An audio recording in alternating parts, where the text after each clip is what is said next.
Okay, so this will be the last presentation for section 4.6 where we were talking about differentials, and I told you the other part of that would be talking about linear approximations. Okay, the next examples after this one, I think we'll probably wind up doing pencasts because they go a little bit faster. Okay, all right. For linear approximation, I think a good idea is just to start in with an example. Start right away.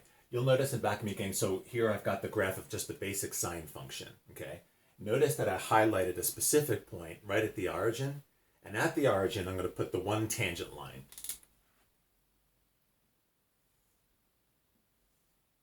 Like this. Okay? Alright, so here's the idea behind linear approximations.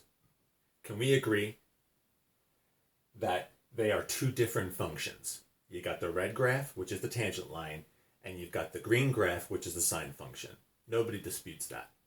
Can we also agree, gang, that at the one point where the line is tangent to the curve, they are one and the same? Okay, yes, they're different functions, but at that one point where they intersect, they are identical. They are exactly the same. Okay, can we also agree to this? If you stay relatively close to the origin, it's pretty hard to distinguish between the straight line and the green curve.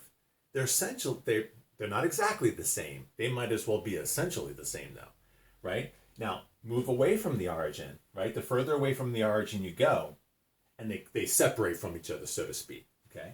But if you stay relatively close to the origin, and in fact, the closer to the origin you get, the closer those two curves become.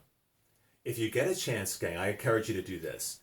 When we're finished figuring this stuff out, go to your Desmos program, either the app on your phone or on the computer, graph both of these, or use your graphing calculator, and zoom in on the origin over and over and over again. And you'll see the more you zoom in on it, they're going to look practically the same. In fact, you go so far, you're not even going to be able to distinguish the one from the other. Okay? That's the whole idea behind linear approximations. What we want to do is we want to find the equation of that tangent line. Okay? Now, that's old, actually. Again, we know how to find the equations of tangent lines. We've been doing that since chapter 3. Okay? Let's go find it right now. Okay?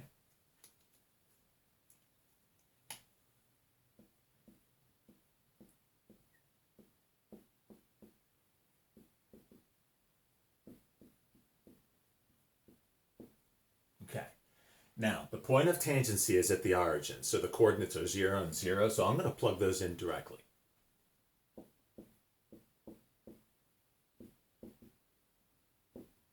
And the whole thing will actually reduce down to this, right? The x sub 1 and the y sub 1, they're both 0, 0. All right, so now I've got this. Now what I need to do is I need to find the slope of that line, okay? To find the slope of the tangent line, I'm going to take the derivative of my sine function, which we know is the cosine.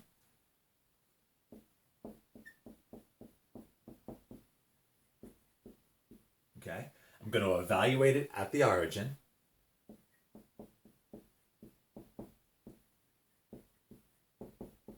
Okay, and I'm going to take that value and force it into the equation here.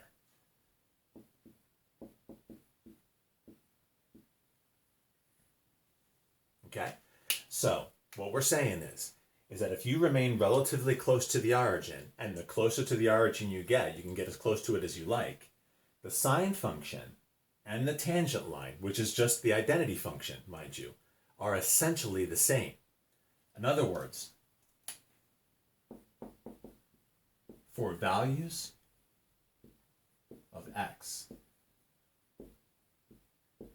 close to x equals 0, the sine function is essentially the same as the identity function.